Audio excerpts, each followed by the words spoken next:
The first item on tonight's work session agenda will be the Fairhope Resident Satisfaction Survey. Mayor?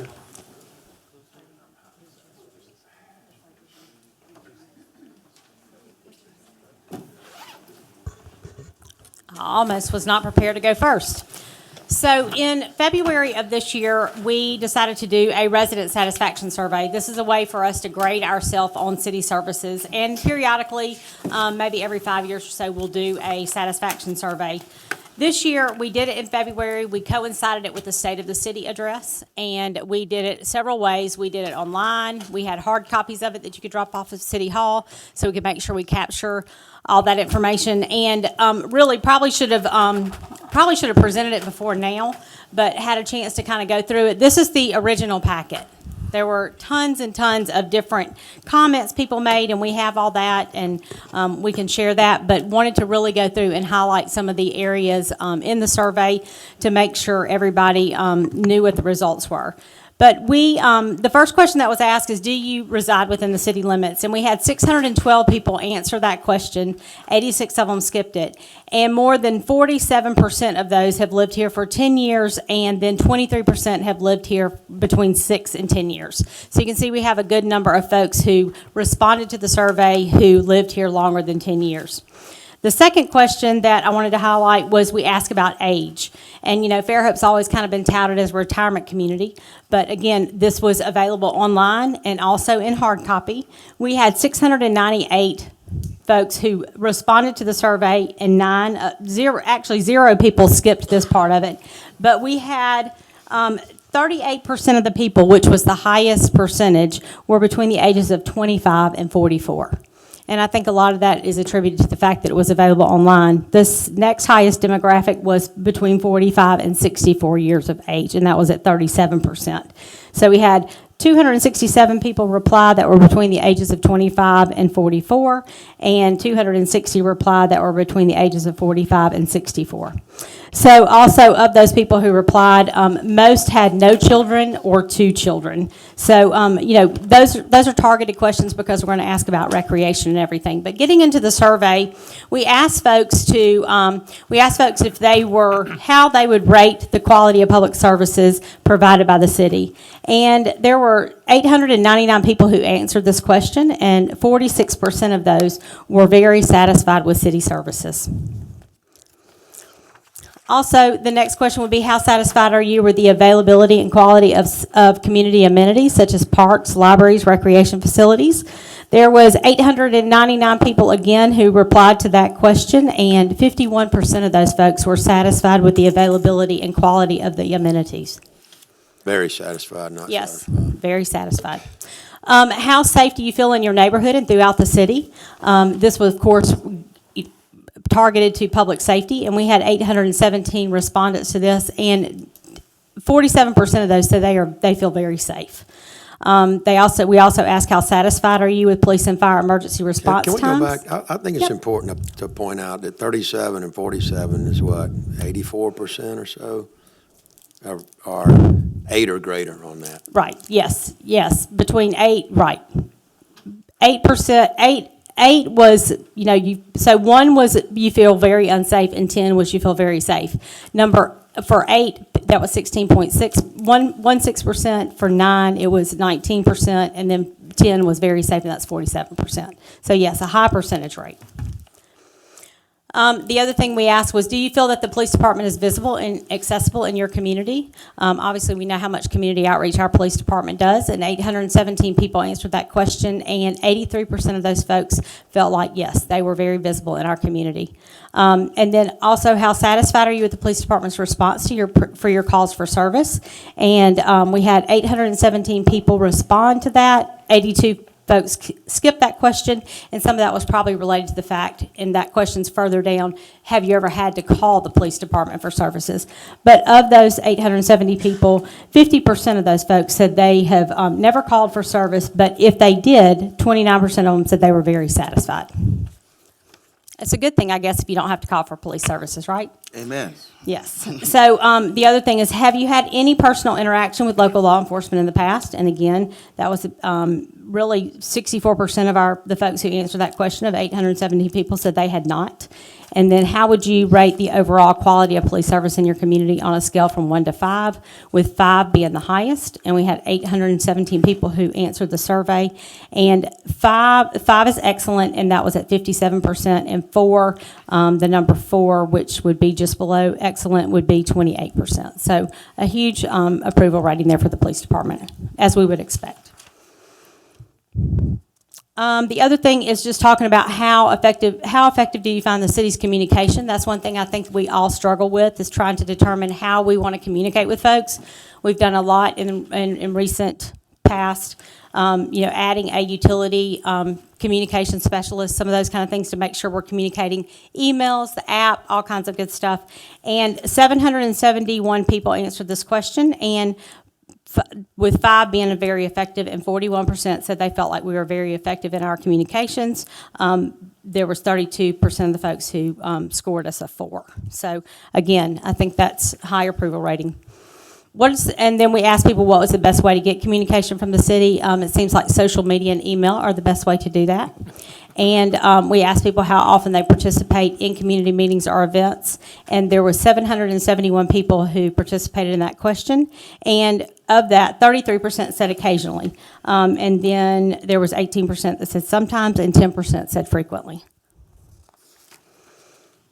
And then 2 questions that I thought, they're really almost mirror each other, but we asked people if they would be supportive of a performing arts center on a scale from 1 to 5, and we had 741 respondents to this question and the next question. And of those respondents, 36% said they would be very supportive of a performing arts center. That's rating at 1 to 5, and then for 3, which is kind of middle of the road, it was 37%, and then a 4 would be 17%. And almost the same exact thing, how supportive would you be for a new civic center?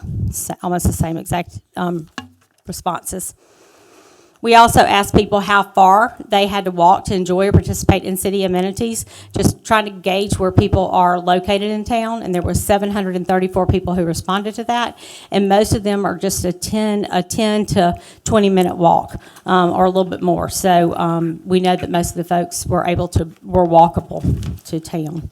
How satisfied are you with the parks and recreation facilities in Fairhope?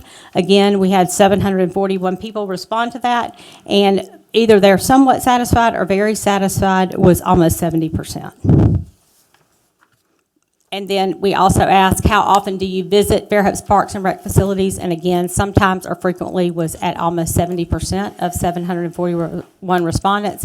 And then what would be more beneficial to your family, passive or active recreation? And again, that was split at about 50-50. The other question, I'm just going to skim through these, is about sanitation services, garbage, trash, and recycling. We had 726 people reply, and 87% of those folks said that they were satisfied with our services. And then we asked about recycling, because of course we're going to kick off some recycle marketing in the next year. And of those 726 participants, 70% said they do currently recycle. And then of course we always have to ask the question about, are you interested in once a week garbage pickup? Which that's almost split 50-50. We've talked about this quite often, but there are some folks who would like that, and then there are other folks who have, families like Jay Robinson, who probably would not like once a week garbage pickup, or Councilman Martin. And then we also said, how satisfied are you overall with the services provided by Fairhope Public Utilities? Again, we had 718 respondents, and of that, about 70% were either somewhat satisfied or very satisfied. And then how would you rate the reliability of the utility services? And of course, that's water, wastewater, electric, and gas. And on a scale from excellent to very poor, really between excellent and good, you're at almost an 80% rating.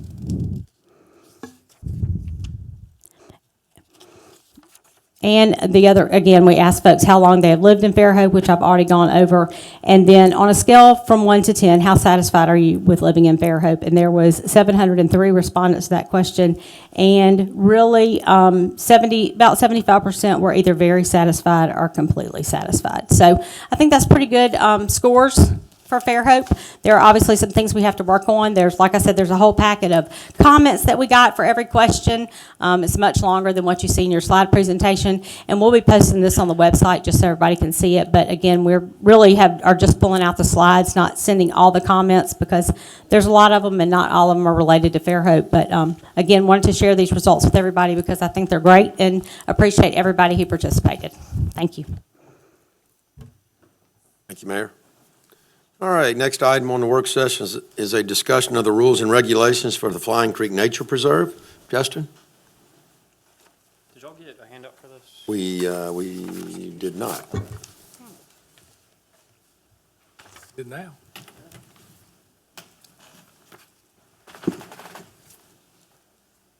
Sir, appreciate it. Thank you, young man. Got it. Okay, hello. So with the Nature Preserve opening here in a couple weeks, we just wanted to kind of go over and get some ordinances established for the park. The way we have them set up is to add these park ordinances with Parks and Rec. So how you have, I think it's Section 15 for Parks and Rec, and how down at the bottom of it you'll have Quail Creek and some of the other parks. This would be in addition to that. So this just goes over your basic rules and regulations. Bikes must be ridden in designated areas. Dogs must be on a short leash to maintain control over dogs' actions. No glass containers or alcoholic beverages in parks. No smoking.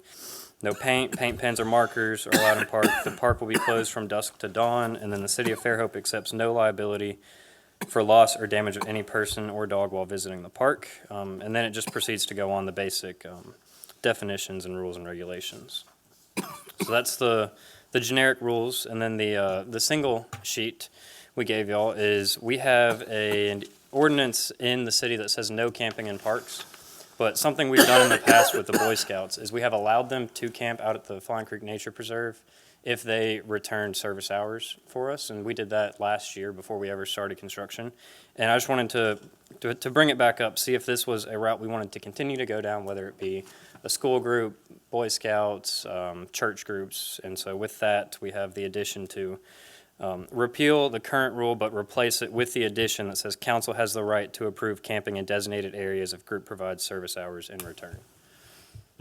So I just kind of would like to get y'all's thoughts on the rules and I mean, if it's just an Regulations. approval, I mean, I don't have a problem if they bring it to us. We'll, make a decision based on the merits of the request, I would assume.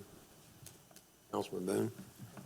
Yeah, I definitely, I think this was a part of the spirit of when we first initiated this project.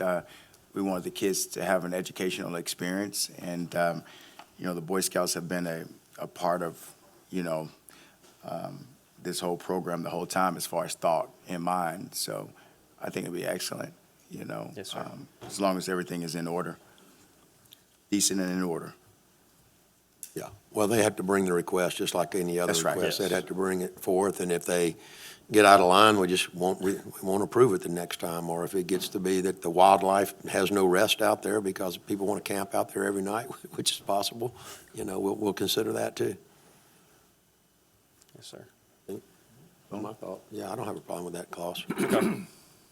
Do y'all have any questions or additions to the just basic ordinance for rules in the park? Well, this is the first that I've seen it, and seeing that we're having the grand opening soon, and I see today's date on this, and I don't see it on the agenda. Is this going to be considered at the next meeting? Okay.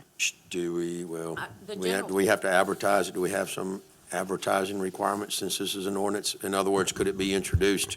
It can be introduced and immediate consideration at the next one, and then it gets put in the newspaper after the adoption. Or it could also be introduced tonight and then voted on at the next one? It can be, but I think that just the general park and rec rules would already apply. Yes, they And then do. this Right. would be an Okay. addition to that. All So right. we already have some rules established. We just want some specific to Flying Creek Nature Addendums. Preserve. Right. Correct. Yes. Okay. So then maybe we should look it over a little. Yeah, I think we yeah. should probably look it over. Addendums, yeah. If this, okay. Okay. Any update on the issues y'all had out there and at the pier the other day? None that I've heard. No, sir. Any other questions, council? Anything else? Yeah. ahead. Justin, I think, I know we talked about it last week with the foundation and the park. I'm excited to see the work that you're gonna put on that as far as a master plan, you know. Yes, sir. The butterfly garden got installed today, so it's really starting to come All together. right. It's looking good. All right, I'm excited. Yes, me too. Want to tell very everybody good. when the opening is? Yes, the grand opening will be Saturday, the 23rd of August from 10 to noon. Very good, thank you. We'll have a bunch of activities planned, tours. I think there's going to be face painting, stickers handed out, so it'll be a good time for the community. Very good. God bless. Like it. Very good. Thank you. Yeah, Yes, thank sir. you. Okay, next item is a discussion on planning regulations review.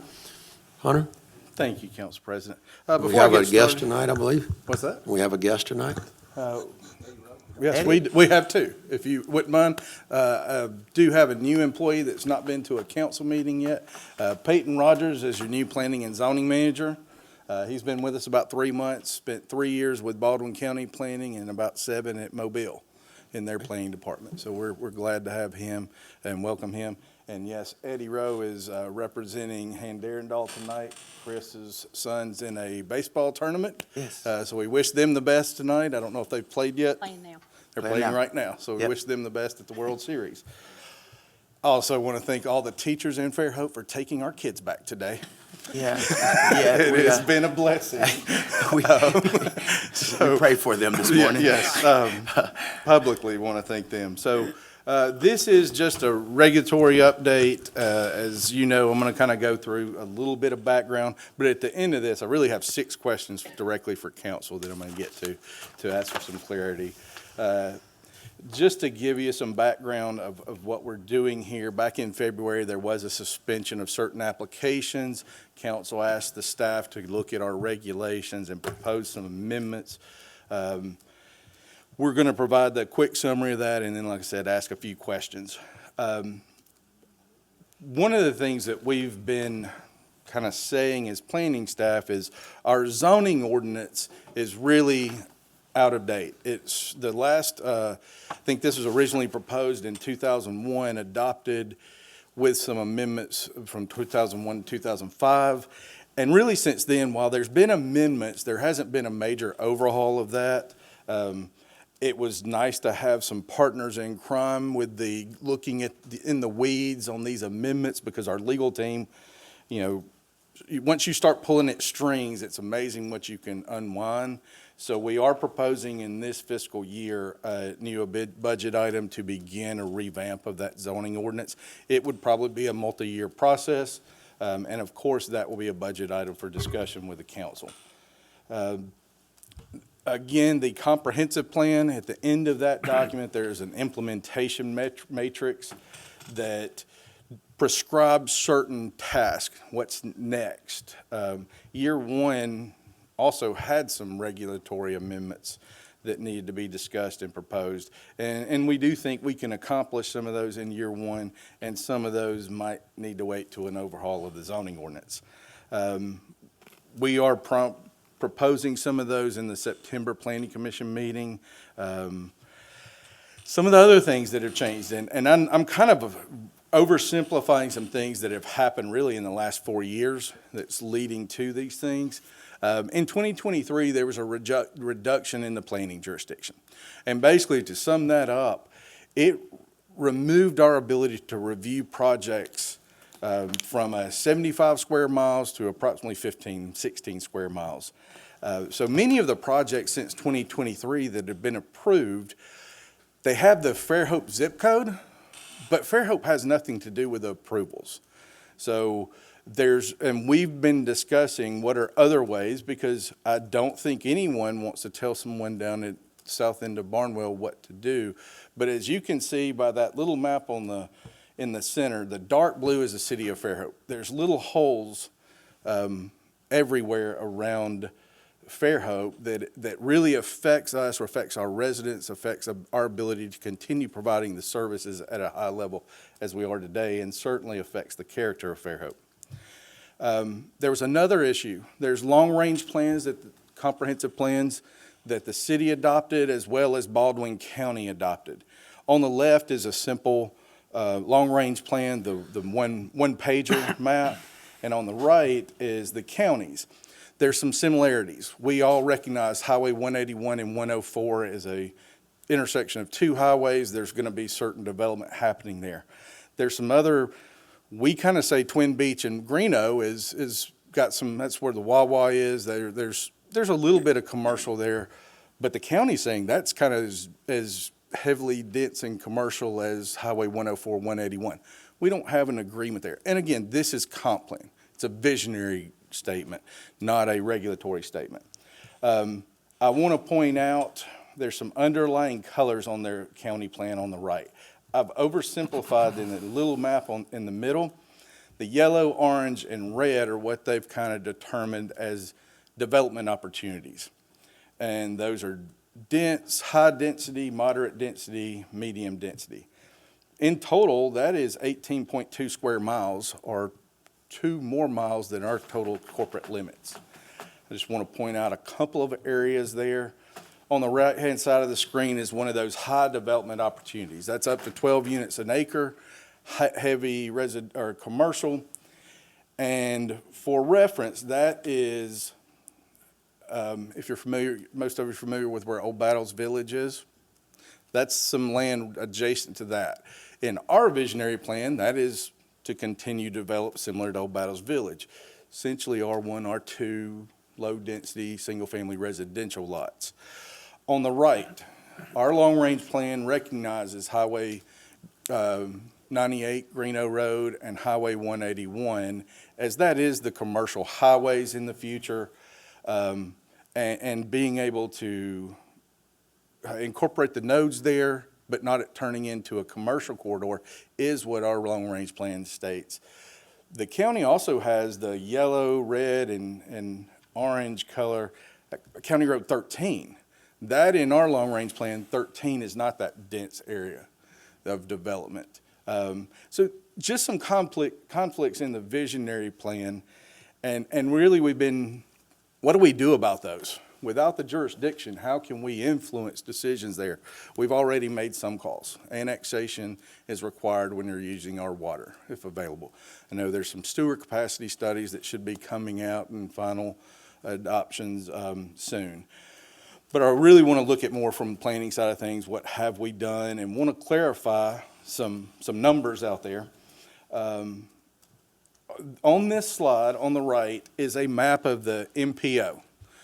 I'm repeating this for everyone that knows, but for anyone that doesn't, the Eastern Shore MPO is a planning organization that really main focus is on transportation-related items.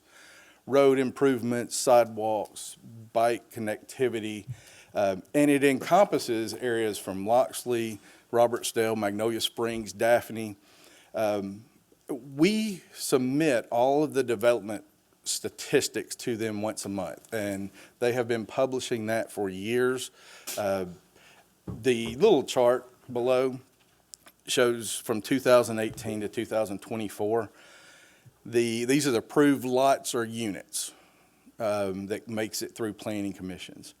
And the orange represents the total within the MPO territory. Blue is Fairhope. As you can see, there was 2001 was a spike. We began a lot of conversations in 2021 about what to do about that growth and controlling a growth rate.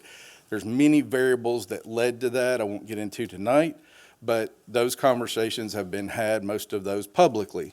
So you can certainly see those in previous meetings. But what I do want to point out is the trend since then.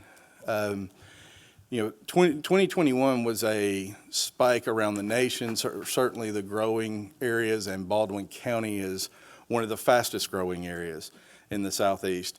But the trend since then, while the MPO territory has been increasing the growth rate, Fairhope's actually been keeping that in the last 4 years at a reasonable, and at times even lowering from 2022 to 2024, lowering that growth rate. What people are seeing today in all the construction is the end results of that 2021 approvals. There was a lot of things happening then, and you're seeing the building permits, the construction phases, utility infrastructure improvements. But that does not mean we've kept that same pace of approving projects since 2021. There's a list of things we've done. I want to kind of highlight a couple. One of the things that was really laborious and time-consuming was dealing with public records requests. We all want to support that and communication of different projects, answering questions about developments that might have been 20 years prior. Council, you supported through the city clerk's office, the building department, and then finally with planning, a scanning of those documents so that we can quickly retrieve those. We finally got those back in the last 2 months. It's over 100, I put 120, it's actually over 125,000 pages of documents that we have to keep for public record. Some of those were unorganized in boxes and closets, so answering what seemingly was a simple question would sometimes be a very inefficient project. We've also initiated a downtown parking study. And we've implemented a new GIS program. I hope within the coming weeks you will see the first, well, the zoning map was the first product of that, but there should be a parks project that we hope to have online in the coming weeks and finalizing, and then incrementally more. One is a development tracker app we're working on that will be publicly available. Like I said, we are in the middle of a downtown parking study. I really don't want to get into the details of this, but just want to give you a quick update. I hope to be presenting you with those final presentations and the suggestion from Walker Parking Consultant in the next couple of months. Right now, they kind of gave us some draft information, and preliminary results indicate we will need to add 600 to 700 parking spaces in the central business district over the next 10 years. If we maintain kind of the same pace that we have. Obviously, those can be amended.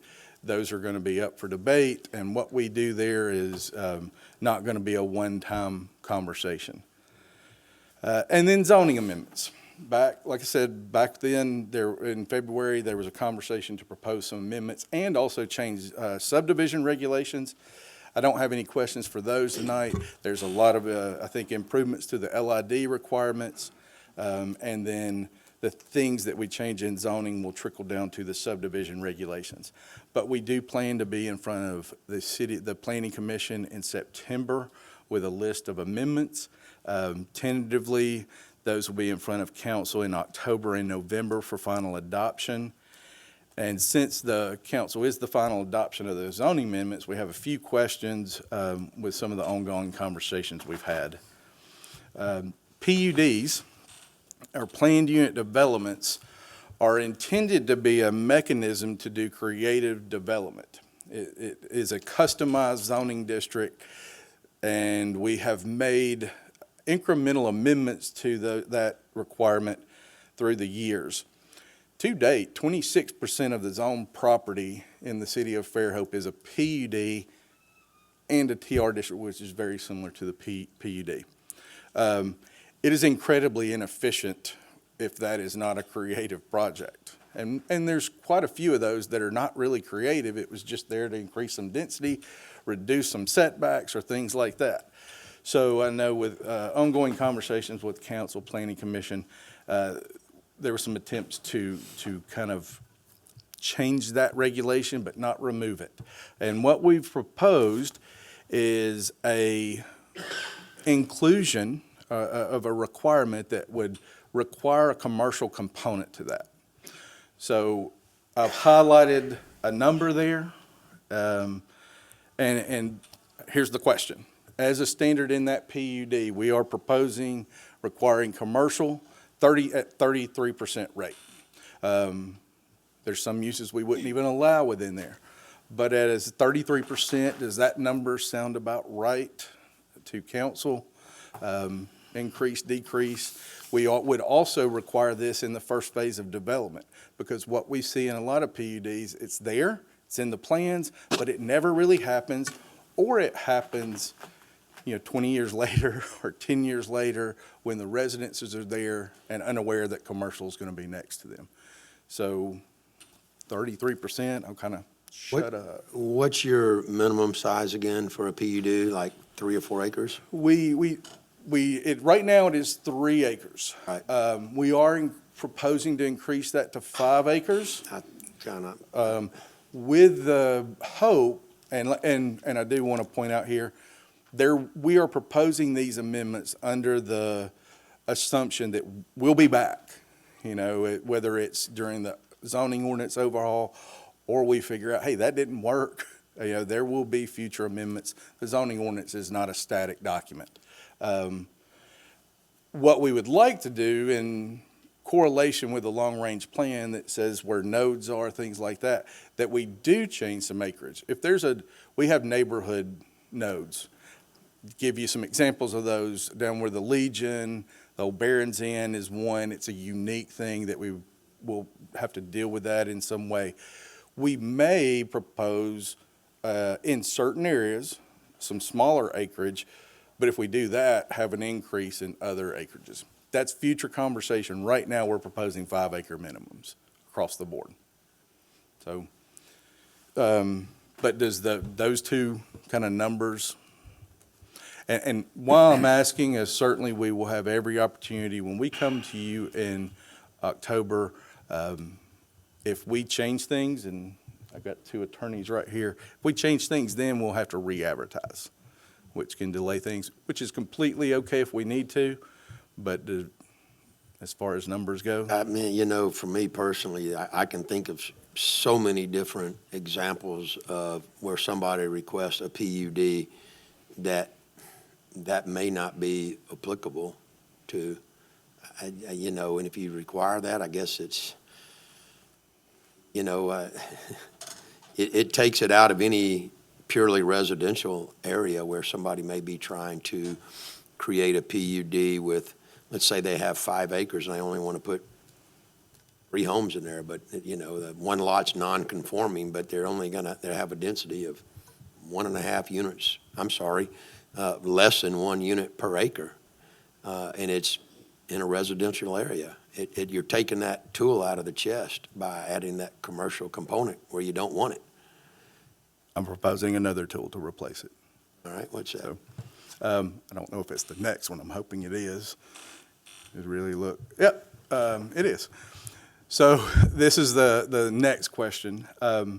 Acknowledging that most of our PUDs are just some blend of residential, and taking that tool away, proposing a new tool that would be a new zoning district that we're tentatively calling mixed residential. It would be a similar but much more efficient process than a PUD. It would still be a site plan that Planning Commission, City Council would ultimately adopt with the zoning. So they couldn't come in and change that. But the difference is there could only use the residential, single-family residential districts that we prescribe. It's in the zoning ordinance. They would have some flexibility on that, but the key components is we're proposing it.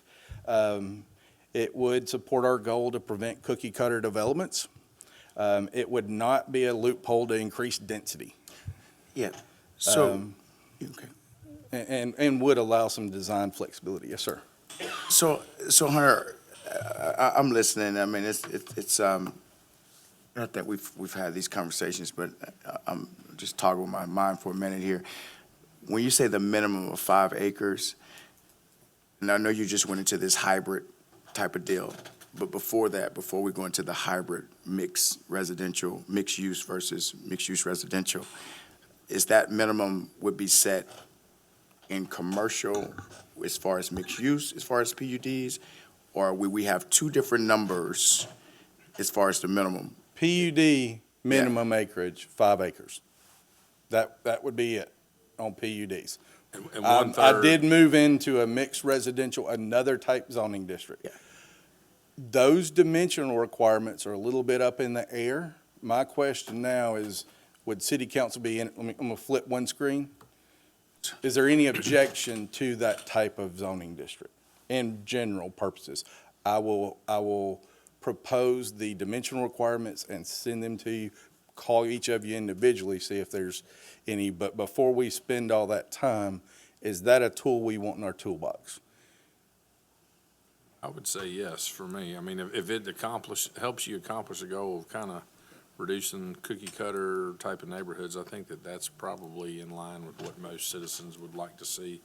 The shift of the PUD, 5 acres, basically making a PUD mixed-use projects. That's, I'm glad you've got an alternative, because as Councilman Burrell stated, you know, that would eliminate this, but now you've got an alternative. So I'm just trying to see some scenarios for something like this. What is the green space requirements, things like that? I guess that's all to be determined. 'Cause that's the one thing where most of our PUDs felt like they were residential.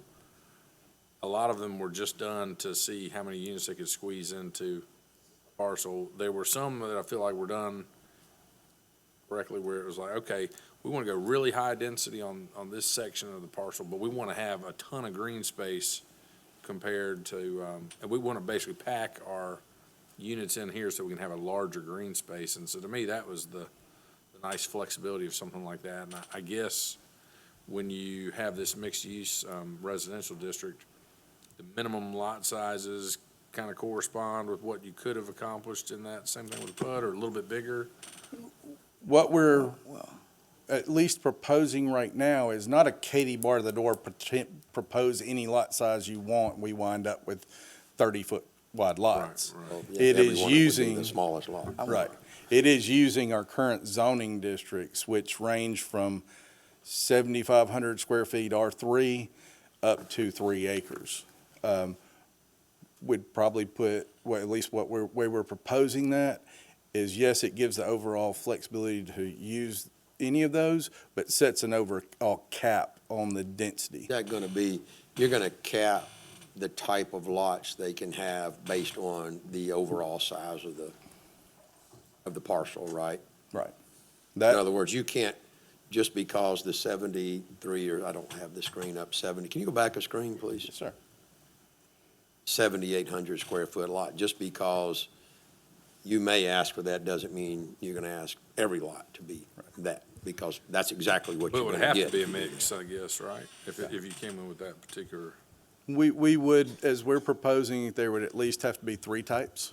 And probably put a cap on not only the overall net density, I want to make sure we're talking about that, because that addresses what you referred to, Councilman Conyers, in preserving green space and moving the density from one side of the site to the other, but also putting a cap on it, because the far-reaching goal there could be, it's 40 acres, 30 of it's wetlands, we need to do apartments on this side. We're still saying it's single-family to get the density. We're still saying single-family,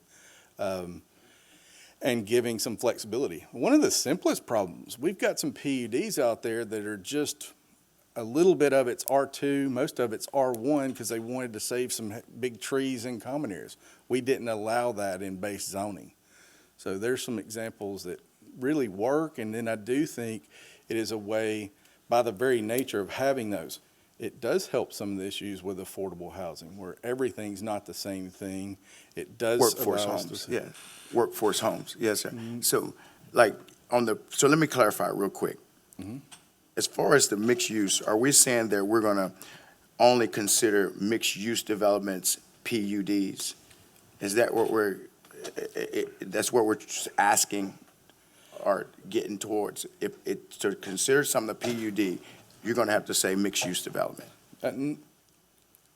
Not quite. Okay, just want to clarify. A PUD, we have required so many things within a PUD. To get a PUD, in an effort to not have just cookie cutters, we require building elevations, floor plans, an exact plan to do that. When somebody's doing residential, it's actually, they don't have that ability sometimes, and it actually can hurt. If we go out and say, show us every house you're gonna build, well, they're gonna show us 4 plans, and they're gonna copy and paste those the number of times.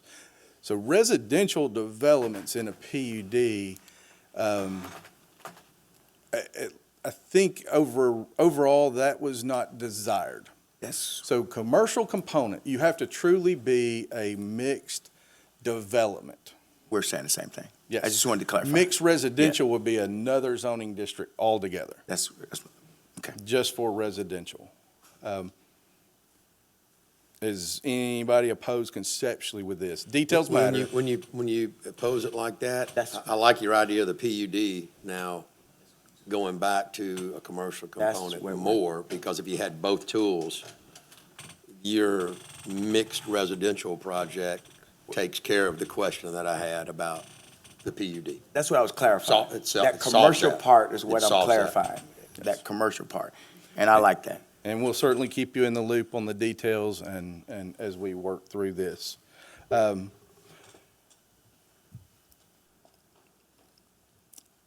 Good. I'm glad mixed-use buildings is not next. There's also preserving our commercially zoned districts. National trends, and right now, commercial development is probably one of the, it's hard to do. Nobody wants to do it. It's not the trend. It's hard to get loans, blah, blah, blah. But currently, we allow residential uses within those commercial zones. There's an interesting part of our comp plan. It's the 3 tables on the left that really just looks at what land use and what are the fiscal benefits or cost with those. Just breaks it down into 4 simple categories: residential, industrial, office, and retail. The benefits there, that's the ad valorem tax, sales and local taxes and permits and licenses. Kim can tell me, I think that's somewhere around 50% of our annual revenues are coming from those 3 things, and that's probably on the low end. Cost of those land uses. And as you can see there, by far retail eclipses that. Office is next. They also have some of the highest cost to provide services. And when I'm talking about services there, I'm talking about police, EMS services, maintenance of our repaving roads, new sidewalks, those maintenance of streets and safety. They also have the highest cost of supporting. But when you look at the bottom table, there's a net, a gross fiscal benefit. And why that is important, it was not planned, the survey was not planned to be on the same work session, but good timing. Our goal there is to continue providing those high levels of service, but not pass those costs on to the residents. That commercial revenue really helps us to support that. So you want to grow your commercial at the same eclipse as your residential. And if the residential chews up all of our commercial zoning where we want it, then we're not going to have that available when it is appropriate and when people do want to do it. So on the left, we have 5 commercial zoning districts. Right now, you can do a single-family home, a townhome, a 2-family home, even some multifamily in some of those. We're proposing to remove those. Very simply, I like what's proposed there. That's the question I was asking. Yep. Are we, that's exactly, Yep. yes. I will Well, you point out. preserve the residential areas with the mixed use. So that was the question. I do have one thing that there'll be there's a small detail there that there will be some amendments that you might say, why is that in there?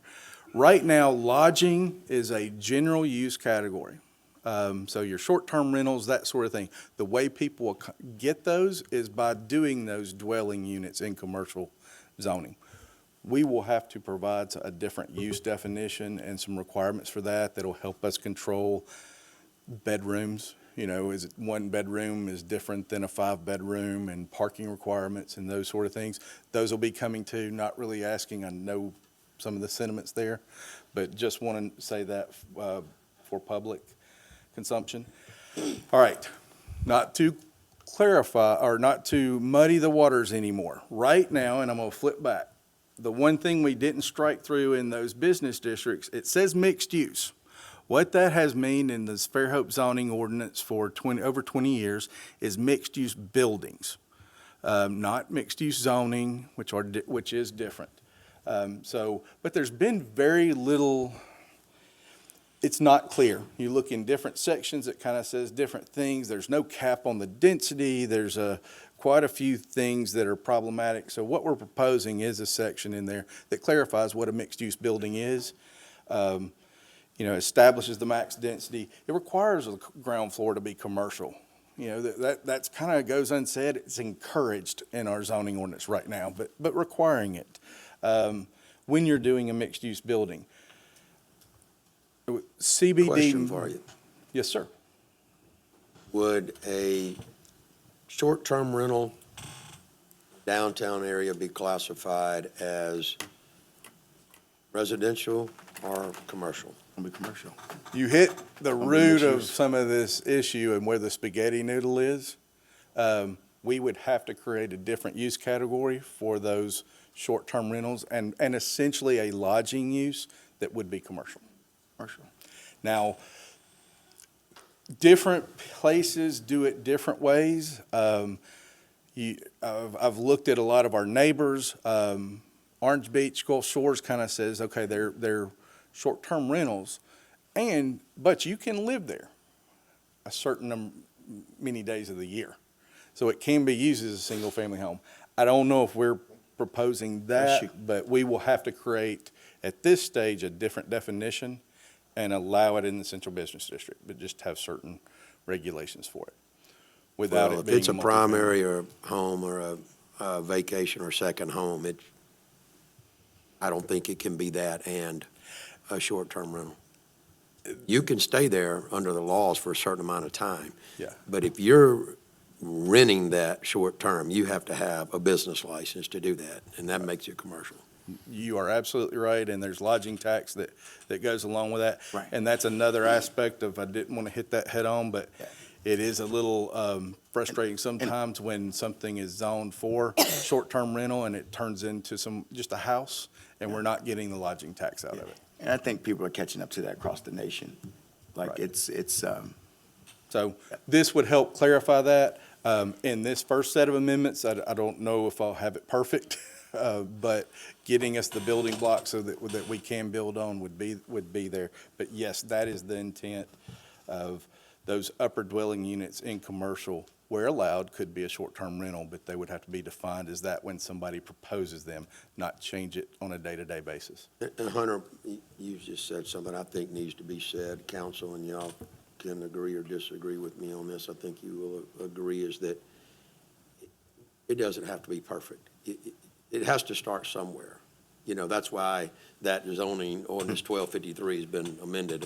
It's probably twice tonight on the agenda. So, you know, we can massage that, but you got to start somewhere with that. yes.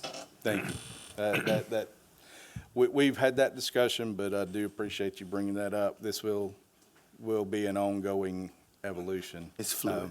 Fluid. Yes. I was saying So I do have a perfection is in question the progress. That's right. about that. And I think I know what the answer is here, but we're proposing, we do encourage mixed use over standalone apartments, anything like that. In the city, we haven't had any new zoning for standalone apartments outside or multifamily. There's been some outside the city limits when things were unzoned, but we are proposing a units per acre density overall of 6.2 units an acre. I'm asking, is that acceptable? And then would examples help on that? And I want to clarify this for a second. 6.2 where? I was wondering where you came up with that. Yeah, Whole like, city? you mean, where? That's Give me an that's the example. point of clarification. Medical overlay? We have a central business district, and I Medical. think this number works better in the central business district because we don't have many acre sites. You know, I'm looking at the average of what's out there today, and this is pretty close, but we might not want that on a 20-acre project that's B2. So what I'm proposing here with that last question is, would real examples help? So you physically Always. see what those projects are. My hesitancy sometimes to do that is I want to show examples you're familiar with. And if I go show somebody's projects, people are like, why'd you put mine out there in public? There's no, it's not, I'm not saying that one's better than the other or anything else, just to see what that density looks like. So I can certainly pull those together, get those in your hands. Is so a you can hotel see. room at the Hampton Inn 1 unit? In the way we're dividing that would not be a mixed-use building. That would be You're a only hotel. talking for mixed use. Yeah. Now, if someone is doing, and there's some names out there that, Orange Beach calls it a condo hotel. Gulf Shores calls it a condotel. I Kind can't. of like the Phoenix All Suites type thing? It's kind of similar, but in general, it's not a hotel in the traditional sense. It's different owners of units, but they can on-site rent them check-in out. and Oh, things that's like right. that. Yes, So but that's can rent those out on a short-term basis. Yeah. Very similar to a lot of what downtown above on the second and upper floors is today. How'd you back into the 6.2? I'm just think we- curious. Yeah, I got to see a I lot know more how he did back it. up. I know how he did it, but we need to talk about those examples and what that looks like revenue-wise and what we would possibly block ourselves from or keep ourselves out of. There's some subjectivity in that answer, Yes, sir. Does it Mr. prevent Connors. somebody that's already existing from becoming non-conforming? Is it? Oh, there's no doubt we would create some nonconformities in some Okay. situation. But I did kind of look at downtown examples. And When you've got opportunities. 4 units on a 0.2 acre property, that shoots that unit per acre up. I do think we need to contemplate that differently than if somebody's trying to do 20 acres of mixed-use buildings and get a de facto. But Yeah. And Hunter, it's a lot more complicated than that because you have a flat downtown that sleeps 2 people, and that's 1 unit. And you have one that sleeps 10 people, and that's 1 unit. You got to look at beds. Absolutely. And that, by creating, this would be for dwelling units. So remember, we're moving the dwelling units, we might define that as an upper dwelling unit. That would be one thing, but then your units that you can rent out on a short-term basis would be another. Residential, you usually look at it at per acre. Commercial, you look at it as square footage, and then defining sleeping units or bedrooms. What we're proposing would even allow, I don't know of any here, but you're probably familiar with some of the condos around the beach that they'll throw an alcove in the hallway and put a bunk bed in it. There's a hideaway bed in the laundry room. You can sleep 12 people in a 600 square foot unit. The parking needs to be accounted for in that. So we're looking at similar solutions there for those kind of transient based as opposed to someone's actually living there. They can change back and forth, though. That would be another The thing to change consider. back and forth is the big one that, right now, there's no Like you can build prohibition. something with the intent to live in it, and then 2 years later you sell it, and then they're gonna just use it as a VRBO. Or somebody could buy a VRBO, move into it, if it was, just picturing one of the downtown mixed-use projects where, And downtown, I I could think go we back can and come up forth. with a flexibility on there. Some of the tourist districts, the B3A, B3B, that since the 50s has been intended to encourage that, places to stay, but it's the bed and breakfast scale, not the massive hotel scale of things. That's where I think we would really benefit from these changes. But I do think somebody needs to find which one it is, because the other aspect of that is we got people moving in to a rental area, living there, and then complaining about all the people visiting and traffic that generates. That is a incompatible use, if you will, that we try to avoid. So Hunter, I know years and years we've been talking about non-conforming, right? Different opportunities. This is something that a lot of other cities, municipalities code by, correct? This non-conforming type regulations where you can kind of mold, or it's not cookie cutter even in the sense of our sub-regs. We are certainly leaning on tried and true regulations. There's a couple of small pieces that I think may be unique that we're proposing, but for the most part, everything we're doing has been tried somewhere else and showing some level of success. Right. Let's speed it up a little bit. We still got another presentation, and All right. I think we may have to have an entire work session. Oh, no doubt. Dedicated to this in the near future.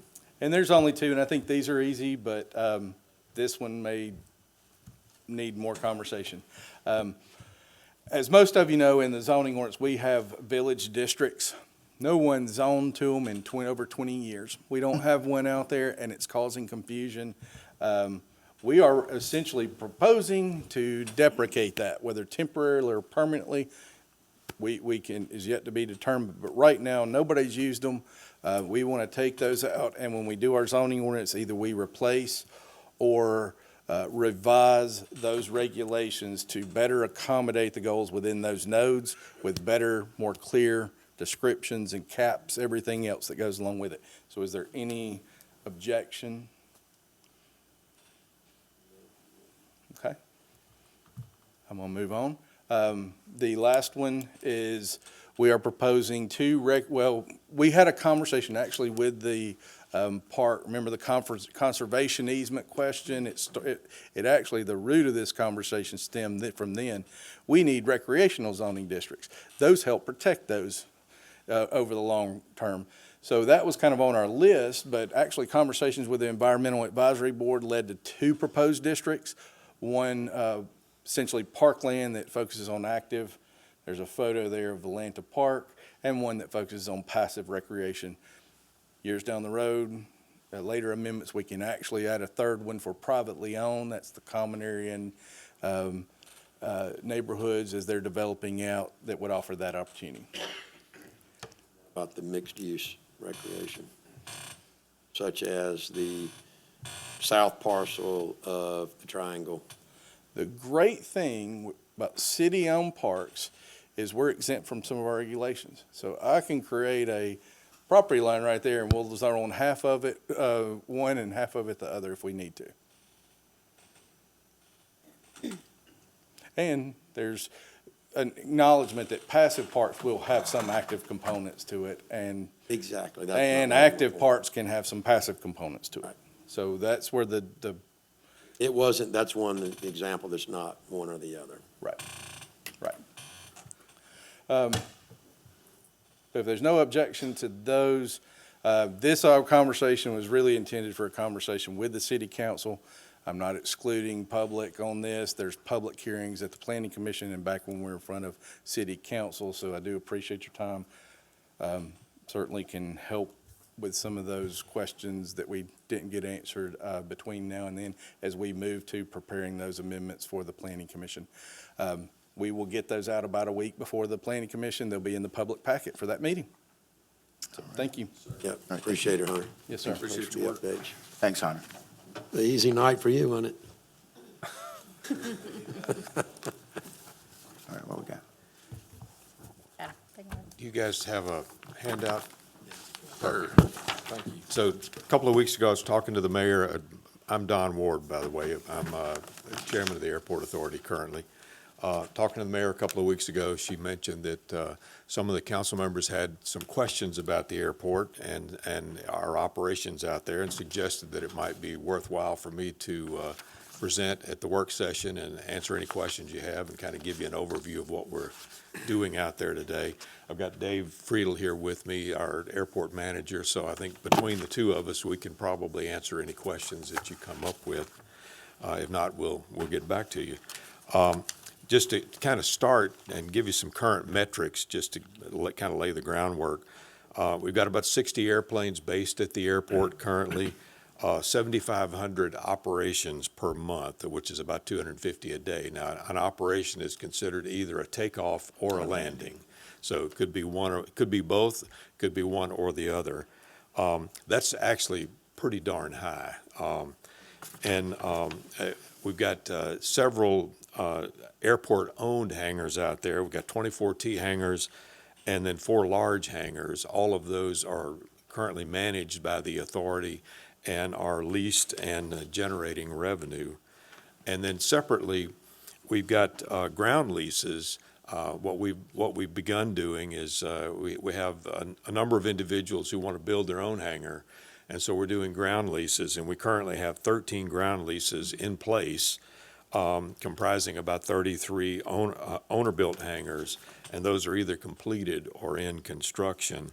And actually, we're out of room now on easily buildable space, which is, and I'll talk about that a little bit more, but Fairhope is the only airport in Baldwin County other than Gulf Shores that is large enough with a long enough runway to be able to accommodate larger business aircraft.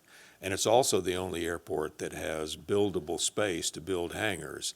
And we're in kind of a confluence of activity in that now all the commercial activity is moving to Mobile, what used to be Brooklyn, now it's called Mobile International.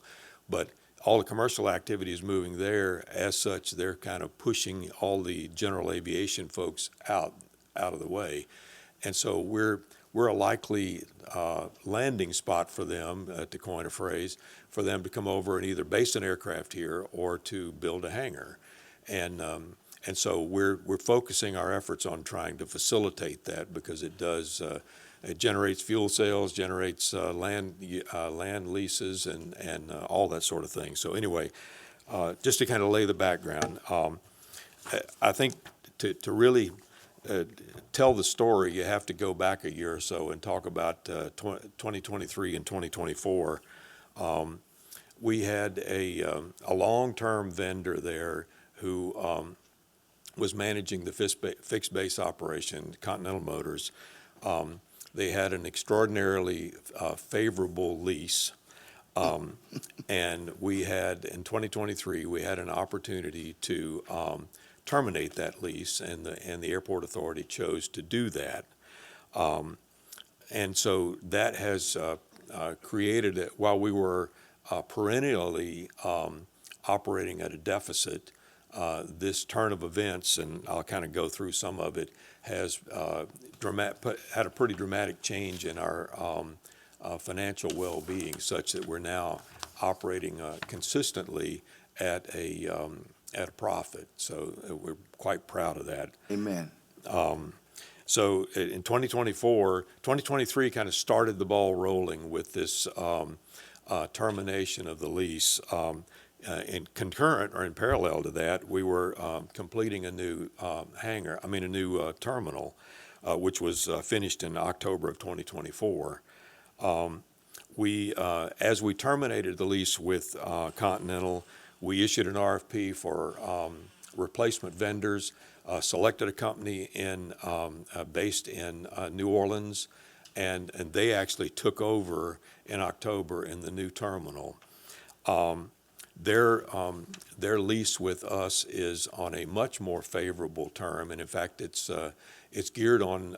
They pay us based on fuel sales, which is a really good metric to use because it kind of focuses everyone on the goal of driving more fuel revenue, and so we make more when they make more. It's a very complementary win-win situation, and I'm of the opinion, I've always subscribed to the opinion that you only have one chance to make a first impression.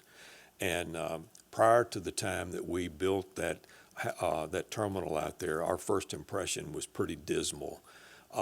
Now, with the new terminal and with Flightline First operating it, we have an impeccable first impression for those folks coming into town. So I think it's, in addition to turning the financial situation around, we've also turned the perception around. And someone landing there now walks into a new terminal with competent, qualified, uniformed people doing their jobs, and I think it just really makes a world of difference. So that part of it, I think, has really done well for us. We also now have a flight school based out at the airport. It's come a long way in the last year and a half, most of it happening in 2024. Just on to the next page to talk about the Air Race Classic for a minute. That's something that we had that was about 3 or 4 years in the making. We actually had to agree to do that several years back. We were the origination point for a ladies cross-country race that began in Fairhope and ended in Spokane, Washington. They raced out there over a 3-day period of time. It generated 41 teams came to town with a total of 91 racers. Some teams had 2 racers, some teams had 3. plus another 10 staff, and then a whole bunch of other things. About 200 room nights were used, and they used, they ate most of their meals here. We furnished a couple of meals, but they ate most of their meals here. It was women. They were all downtown. They were shopping. They were. I heard stories of people buying things and shipping it home because they couldn't put the weight on the airplane, so they were buying buying stuff in town. And so I think it was a very beneficial endeavor for the city. It was certainly a beneficial endeavor for the airport. We estimate that it generated about $200,000 in economic benefit to the city. For us at the airport, we were out of pocket about 10 or 15,000. We got some revenue from the event, and then we had some sweat equity from some of our from Dave and some of the others. And but from our perspective, it was a very very well received. Very the teams were all very complimentary of the way things went, and I want to thank the mayor and the city and the council for your support, because you collectively gave us a lot of support on the civic center and the shuttle buses and things such as that, just to make things run smoothly. And so it was really a good event. But that's the kind of thing that I think we're able to do now, and it really is another one of those things that creates a good first impression. To talk about a few of the things that are in flight now, flipping to the next page, and I'll start at the bottom, that third line. The runway out there it's 6,600 feet long. It was paved something about 20 years ago, almost 20 years ago. And it currently supports 55,000 pounds, or aircraft landing at 55,000 pounds. That's a middle-of-the-road business jet. We have been for several years. The runway needed to be rehabbed because it was beginning to degrade. We began about 3 years ago attempting to work with the FAA and ALDOT to get a project put together. And just literally about a month ago, received word that we have been approved for that. So the funds will cover resurfacing the runway and increasing the weight limit to 90,000 pounds, which is still a long way from a commercial service for those that might be worried about 747s landing in there. But it will be enough to accommodate larger, more or less top-of-the-line business jets, but more importantly, so they can land there now. The larger Gulfstreams and Global Express can land there now, but they have to land light and they have to leave without taking on fuel. So by bumping this weight limit up to 90,000 pounds, they can now land without having to worry about fuel constraints, and also they can buy a couple of thousand gallons of fuel. So it helps us a lot there, and then it also creates the opportunity for those larger aircraft to base here. We've had inquiries from folks with Gulfstreams who wanted to base here but couldn't land the aircraft here. So that project, the runway strengthening, is that will, in addition to the runway, it also replaces all the lighting for both the runway edge lights, end lights, and the beacon. And that one is scheduled to kick off in October. And then I won't belabor you with all these numbers. You can see them and see what our piece of that is. Up at the top is a parallel project where we were replacing the taxiway lighting. Taxiway lighting has been a problem for us for quite some time. All these lights that are out there now are 20 years old. The fixtures are hard to come by. They're expensive.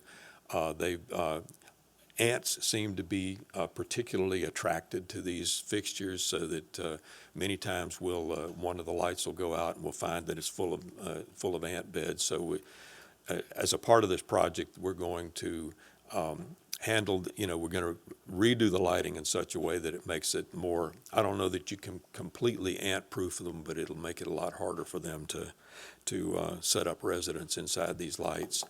And then the third project in the middle is a pavement maintenance project where we will, and this one does not involve the FAA, it's just something we're doing with AlDOT, where they will, we're going to resurface all of the ramp areas, or two of the larger ones. We did one of the other ones a year or so ago.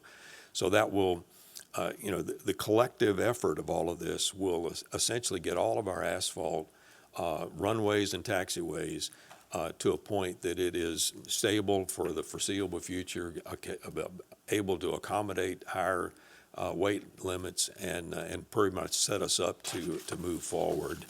The one thing I will point out on the far right-hand side, the Airport Authority funding portion of that, $351,000, we've actually managed to reserve and save up enough so that we're not going to come begging to you for that 350. We've got it to cover. So we've already got that in the bank and ready to go.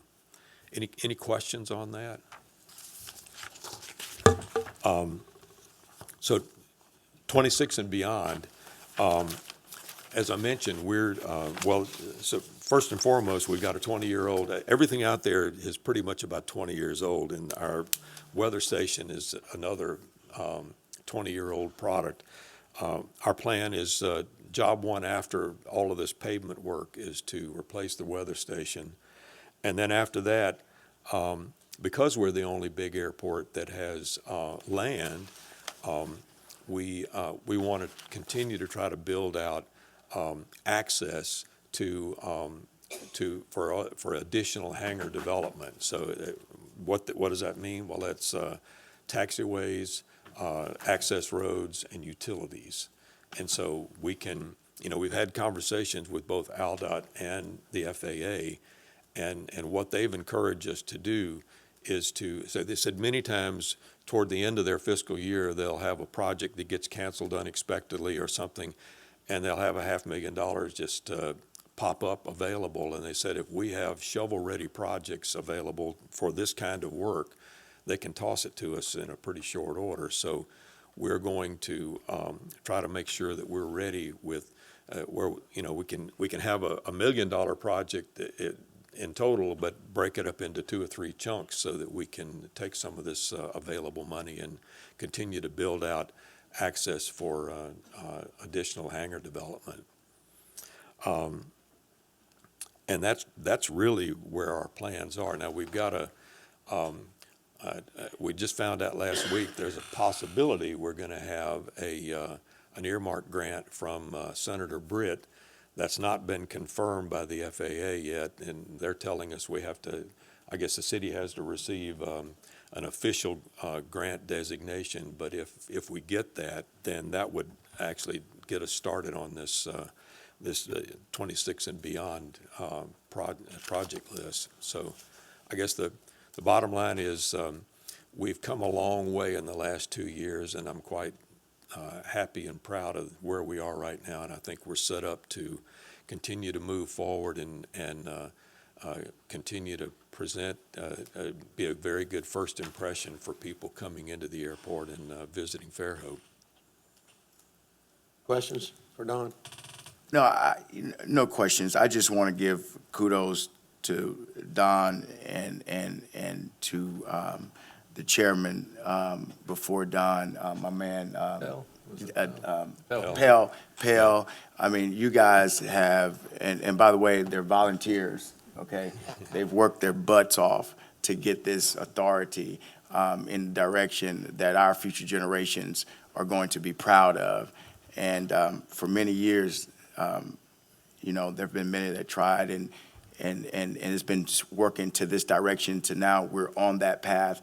And I just, I am so proud, and a lot of people don't pay attention to it, but there are those that are, and I just want to say publicly, y'all are doing a hell of a job, man. Well, thank you. Y'all really are. Yeah. The goal was to get you guys off of the teat, and you guys have delivered that for sure, you're not on the teat anymore. Yep. And that's a good thing, man. And so I God am. bless you guys. Yeah, well, thank you. It's been a team effort and has been going on since, the several board members who are no longer on the board who started all this back in 2023. That's exactly right. And there's been a lot of blood, sweat, and tears to get Yes, sir. from there to here. But Yes, sir.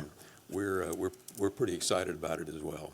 Nope. So, I just appreciate you coming and giving the update. sure, happy to do it anytime. And appreciate the opportunity to do it. When the mayor asked me about it, I told her I was more than happy to do it. I was excited to tell you the good news. I'm not begging for money for a change. Yeah. And Jack Burrell was a major key to that. I'm going to say that. So thank you, Jack, Yep. for all the work you put in. And, They do all the work. Yeah, I just understand. Get I'm just to saying. serve with them. yes, sir. So, anyway. All right, thank you, folks. Thank you, Don. Thank you. All right, committee updates. Thank you so much, Don. Councilman Martin? Fairhope Advisory Board met a couple of weeks ago. They're still working on the green space, something that Hunter is talking about. Hopefully, we'll move forward with more environmental parts as far as our hierarchy of government. But they're doing an excellent job. That's all I have. Okay. Councilman Conyers? I don't have any update. Kind of caught me in between meetings. I'll have an update probably for the next meeting.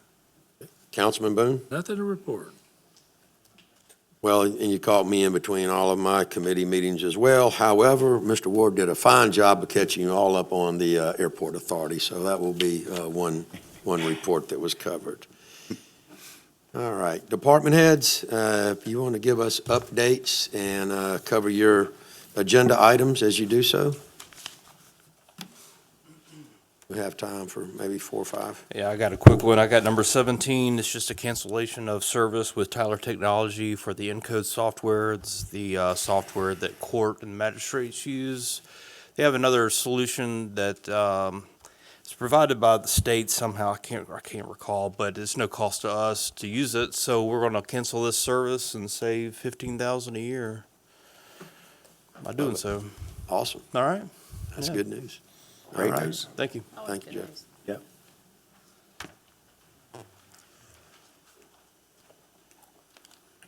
And I can be quick as well, council. I'm going to cover item number 8.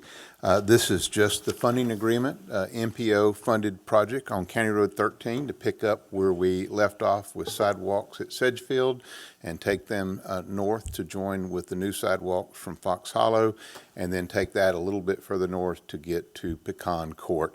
And this is just the funding agreement, and we're asking you to authorize the mayor to execute that. Number 9 is a budgeted bid item, which is something that we're all internally excited about. This is the parking lot expansion as well as resurfacing of the visitor parking, employee parking, and the entirety of the operations yard at Public Works Public Utilities.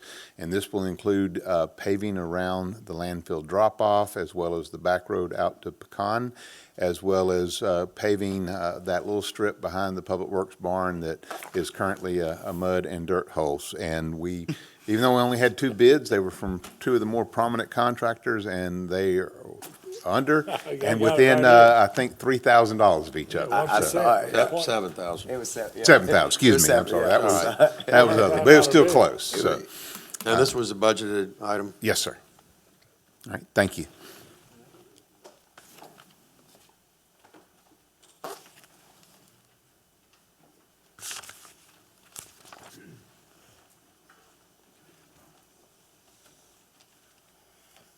Evening, council. So Evening. I can speak on 14 and some on 15. 14 is the joint use bid we put out. After going over the contract with the lowest bidder, we found some discrepancies, and we're going to have to rescind that and put it back out for quotes. Okay. And then 15, we have a material handler truck that the engine has went bad in, and Tim, our fleet maintenance supervisor, he sent it to Lazarus to go through everything. So we are over budget on that one, but Kim found she's taking it out our plant maintenance budget where we have excess in. Any questions? Questions for Ben? On the value of that truck, so they Yeah, understand. so the truck, so number one, it's about a 3-year wait on it, and that's about a $350,000 truck.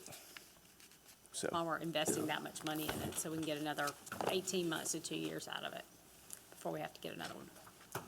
And we would also get pretty much the cost of the repairs out of it yes, sir. if it was to be sold. That's what I was told. Is that Yeah, right? and that's, you know, we can set our minimums on state bids, on the.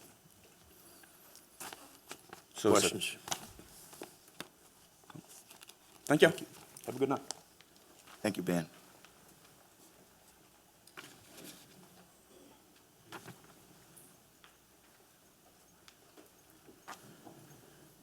Good evening. I've got items 12 and 13. We'll start with 12. This is a sewer tie-in we need to do at Willowbridge Street. We received 4 quotes. We went with the lowest quote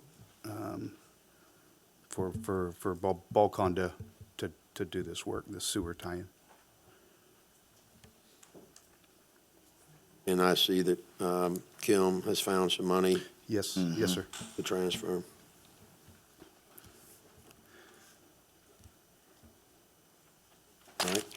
All right. Number 13, this is for the mayor to execute a contract with O'Donnell and Associates. He's a geologist, and he's going to be overseeing the geology aspects of our wells we're drilling throughout Fairhope. So, Daryl, on that one, Yes. we got what we're looking at, I think I read, 1, 2, 3, 4, 5, 6. And the last thing, are they not going to look out, because one of the advices that he gave was us to save some money in one place and go out further, 104. Are we going to take him up on that at any point? Not on this one. On 104? Looking for a well. Not that far north. We've got 4 right now. We're doing Nichols, Barnwell, Yeah. County Road 13 and 32, and then a well at Treatment Plant 4. Well, in your memo, it says Yes. possible developing sites north of 104. It's Yeah, so- possible. I think we're, We have to find the We land gotta- to do that. We yeah. have to find the land to do that, so we, And I'm asking- that's the issue. Yeah. Yes, ma'am. I was just wondering if he was going to do that on this, is that in this one, in this, It is in this work? It is in the scope of work. In the scope, It is- that's what I'm it is asking. in the scope. Yes. All right, very good. Yep. Very good, very good, yeah. Mhm. Okay. any questions? Thank you.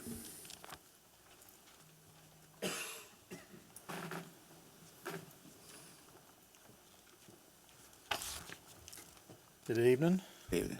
I got item number 16, the annual fire extinguisher service contract. We're asking to reject all the bids and put it back out, going off of the prices that we got on our RFQ back in March. The numbers we got on this bid were out of whack, and we want to get some more competitive pricing there to get better prices. As in, they were real high? The bid was very high compared to the quotes. We've done in the past. Okay. No problem rejecting. Yeah, I don't have a problem rejecting it all, yeah. Anything else? That's it. That's easy. Thank you.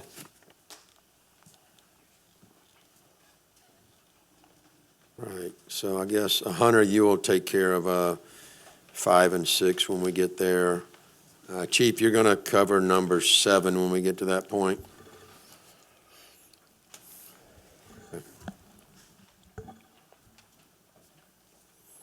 I have number 11.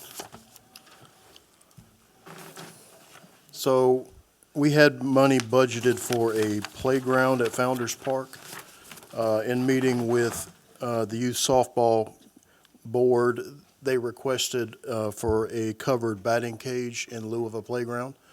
So we had $45,000 budgeted for the playground, so we went out and got 3 quotes, and lowest quote was $34,072. This is covered, huh? Correct. Well, they'll figure a way to We're gonna spend put the it next, back. the other 11,000 if you tell them that number. Well, no. I'm They'll not say we worried. want to upgrade to some fancy netting that's rot-proof or something. That's good. Where are we putting it, Pat? Back there where the other ones are. Okay. That's gonna be good for the, good. That's good, yeah, that's good news, though. Yeah. Thank you. So they tell us it's 13,000 more. Okay, I think that's pretty much everything. I can cover 10 during the meeting. Yep. 5 and 6, we need to cover during the meeting. So let's go ahead and adjourn and let's get started in 5 minutes. Get All right, started in very good. 5 minutes, okay? Thank you.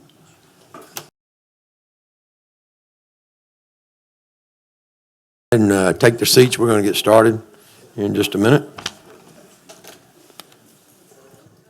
If I can ask everybody to please rise for tonight's invocation. Tonight's invocation will be given by Pastor Titus Ulrich of Celebration Church, and I would ask that you remain standing for the Pledge of Allegiance. Awesome. Thank you for having us. Let's bow our heads. Dear gracious Heavenly Father, we love you. God, we're thankful for who you are, and we thank you for your wisdom. God, I pray that right now, Lord, that you would just give us a blessing and anointing to make the right decisions at the right time for the right people in the right place, God. God, I pray for all the administrators and staff and students that just headed back to school today. God, I pray that you just give them strength and courage. God, I pray that you protect our kids and our staff members, God, and just let them have an incredible year just growing and learning. God, I pray for tonight. I pray that it would be informative, and I pray that you would just make it incredibly beneficial. And God, I pray you just give us the wisdoms to make the right decisions, God. We love you. We praise you. We look to you for our answers. In Jesus' name, amen. I pledge allegiance to the flag of the United States of America And to the republic for which it stands, one nation, under God, indivisible, with liberty and justice for all. Thank you, Pastor Ulrich. Appreciate it. Okay, first item on tonight's agenda will be to approve the minutes of the regular city council meeting and the work session, which were held on July 28th. Do you have any additions, deletions, or changes to those minutes? Okay, we have a motion and a second to approve the minutes as submitted. Any further discussion? Okay, hearing none, all those in favor of the motion, please say aye. Aye. Opposed, say nay. All right, motion carries. Mayor Sullivan, your report, please. Thank you, Council. First and foremost, I want to just thank all the teachers, administrators, everybody affiliated with the schools. I know that the first day of school is probably a little bit of a challenge for them. I know I've touched base with the chief and the SROs, and they all seem to have a great day. So thank you to everybody for what you do to keep our students safe and the children of this community, taking care of them, and we appreciate that. The other thing I wanted to mention is this week we are going to be opening the 10 pickleball courts and 2 tennis courts at the Mike Ford Tennis Center. That will be on Thursday afternoon at 4 o'clock. That's again, we had pickleball courts out there already, but we had to close those down. We had 4, close those down. We've built 10 and added 2 additional hard courts. So excited to be able to do that and expand the tennis center and give that opportunity to anybody who enjoys pickleball and tennis. The other thing I want to mention, and Justin mentioned it in the work session, but we will be opening the first phase of the Flying Creek Nature Preserve on August 23rd. That will be before we meet again here. And again, that's on a Saturday. It will be from 10 to 12 with, I believe, a dedication ceremony about 10:30. But there's lots of activities that day, tours, things for the kids to do, kids activities. So hope everybody will come out and just join us for this momentous occasion. It's legendary for Fairhope to be able to dedicate a park that's this size and something that we don't have in Fairhope right now. A great passive park with lots of trails and bird blinds and all kinds of fun stuff. So this is just the first phase. We will have a second phase also, and then the south parcel. So this is just the beginning for that park, and we're really excited about it. So I hope you'll join us again on the 23rd. Thank you. Okay, thank you, Mayor. Okay, next item will be public participation for agenda items only. If you would like to speak to agenda items 7 through 17, I would ask you to come to the podium and state your name and address for the record. You'll be given 3 minutes. We do have public hearings for items 5 and 6, so those would be separate items, and we will give you an opportunity to approach the council for anything that may not be on the agenda that you would like to speak to us about at the conclusion of the meeting. So for agenda items 7 through 17.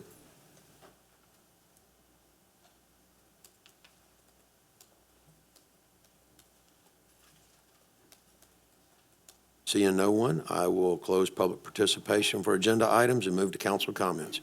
Councilman Martin? Well, I guess the mayor said it all. Today was the first day of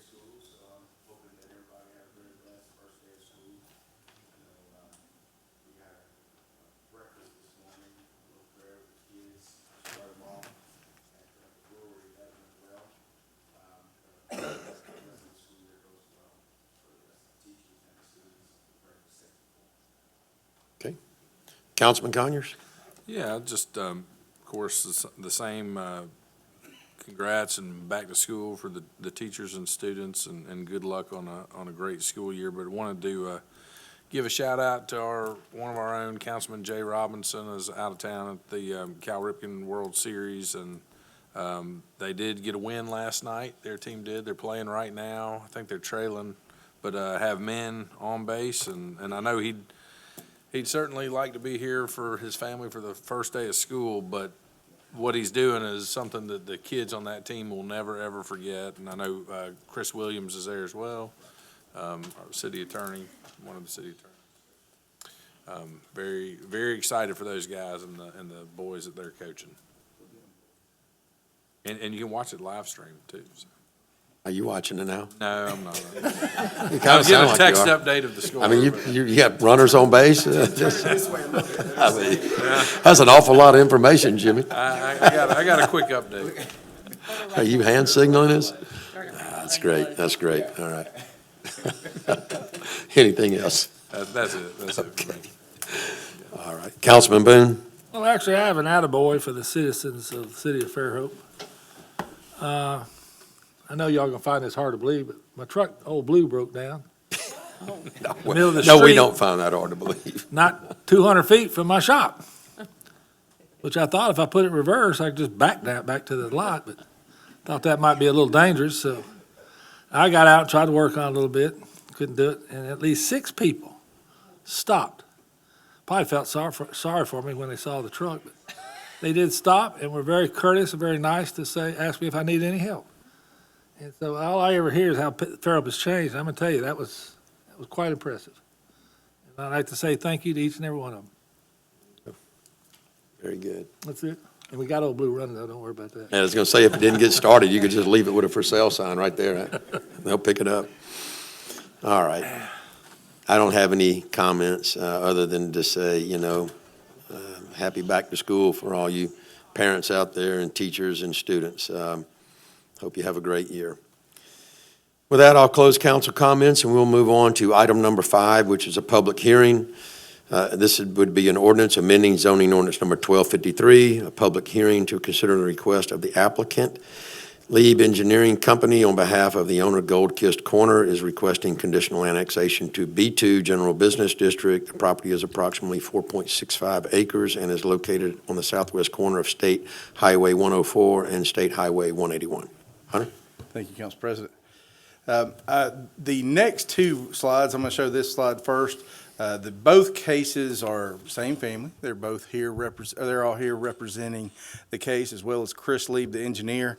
But I'm going to kind of run through the first time with some details, but it's pretty much the same comments on both cases. So I just want to show that location one good time. This is at the southwest corner of 181 and 104, just south of the new Publix. Currently on the property on the right-hand side, you see the gas station. That is the Hub and Sweat Tire, and then Smithfield is the property to the south. That has, I think you can pick up some pine straw right there, and there is a cell phone tower. So this is a 2 simple conditional annexation. No site plan, no development proposals. It's the land annexing into the city limits and asking for B2 zoning. So I'm going to jump into 2504. That's the property where the gas station and Sweat Tire is located. Currently, that is zone B4 in the county. That is the county's most intense commercial zoning that does allow such uses as amusement parks and motorcycle sales, automobile repair, many different uses. And when something annexes in that is zoned, we look at what's the most similar use.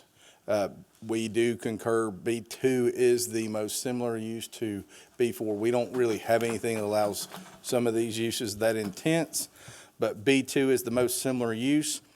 There's the use table if we need to see that. Any development of this site would have to meet the zoning ordinance and the city's requirements in the subdivision regulations or anything else. The aerial of existing uses, and this is just a drone shot from June 25th. Like I said, this would meet all of our requirements. There's one conversation we had at the Planning Commission. There's a little bit of conflict between buffering requirements. The tree ordinance allows buffered, adjacent buffers when it's residential down to 10 feet in certain things. Zoning ordinance requires 20 foot. In this case, there is some adjacent residential for both of the properties.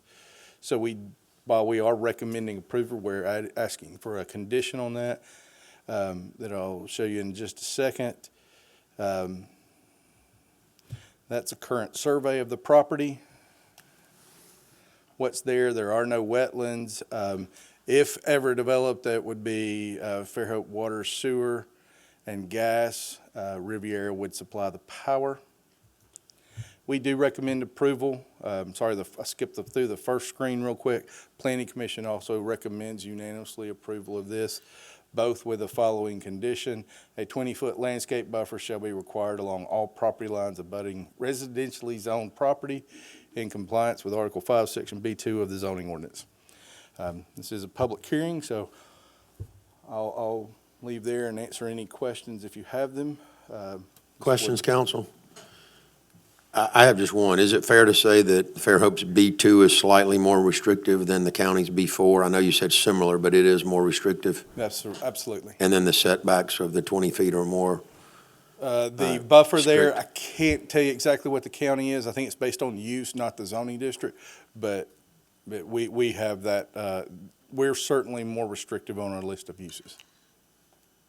If it was to be more restrictive, what would it be? What would you recommend? I mean, they're asking for annexation, so. B2's the most intense commercial district we have. And it's just not quite as, I'll call it intense. We don't have a lot of like heavy industrial and things like, some things that the county deals with. If you zoned it B1, it would be non-conforming then? Everything there would be non-conforming. Right. It's really not the appropriate Right. B1 is neighborhood commercial. Yeah, I just wanted to ask that question because there are residences nearby and. Yes. It's it's the intersection of two highways, which I think even in the work session, we discussed that intersection. But I think overall, we would rather them meet Fairhope's regulations than the county's. So. Any other questions? Questions, Kevin? Okay. All right, I'll open up the public hearing if you would like to be heard. Council President, that needs to be introduced. Oh, I'm sorry. Yeah, I'll ask for somebody to introduce the ordinance. Okay, the ordinance has been introduced. Now I will open a public hearing if you would like to be heard on this zoning case. Please come to the podium and state your name and address. You'll be given 3 minutes.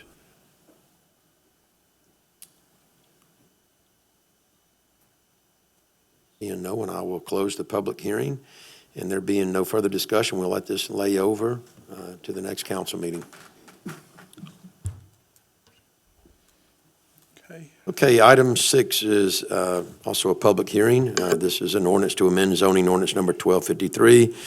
The public hearing is to consider the request of the applicant, Lieb Engineering Company, on behalf of the owner, Advantage Holdings, is requesting conditional annexation to B2 General Business District. The property is approximately 2.23 acres and is located at 21905 State Highway 181. Let's go ahead and introduce the ordinance now. Okay, thank you. Okay. Thank you, Council President. This is 25.05, as I just said. That's very similar location to the previous case, just located south of the 24.05. Highlighted on red on the left, the aerial is shown on the right. Similar analysis, it is currently zone B4, same uses. So this is kind of, I don't know, use my mouse here. This piece does abut more residential lots of Hollowbrook. So we felt that was the 20-foot buffer, if ever developed, will definitely, I think, help adjacent to some of those residential area neighbors. But other than that, it has the same review, and we make the same recommendation. Planning Commission unanimously recommended approval of this, but we do, for the record, we do recommend approval with One condition, a 20-foot landscape buffer shall be required along all property lines abutting residentially zoned property in compliance with Article 5, Section B2 of the zoning ordinance. I'll have here if you have any questions. How far is that cell phone tower from the property line right now? I'm looking at Eric. That was a permitted a few years ago. It looks to be greater than 20 feet.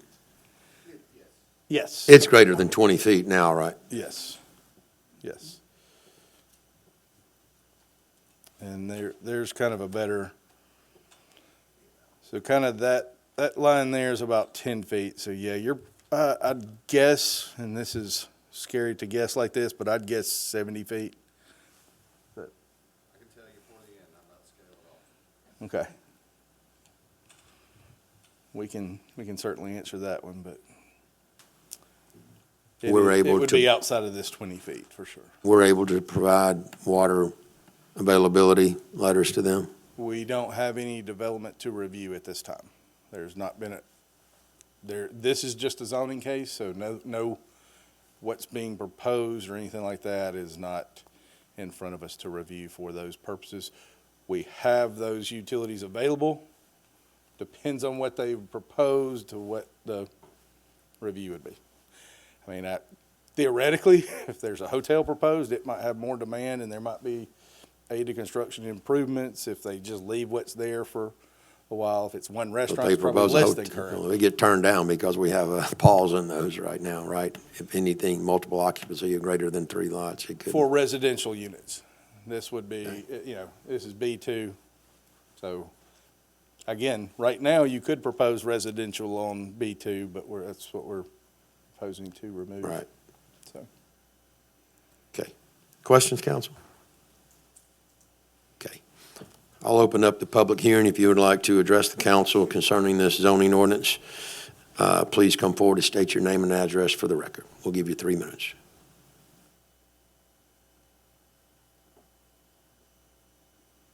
Okay, seeing no one, I will close the public hearing and let this lie over until the next council meeting.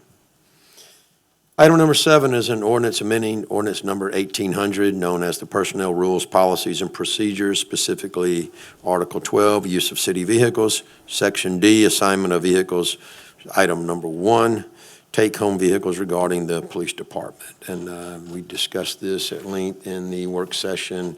The last council meeting essentially would increase the radius for which a Fairhope police officer could take their city-owned vehicle home. And there's also subject to rules and regulations on that. So, Chief, do you want to address us on that? Somebody introduce the ordinance while she's coming forward. I'll introduce the ordinance. Okay, thank you.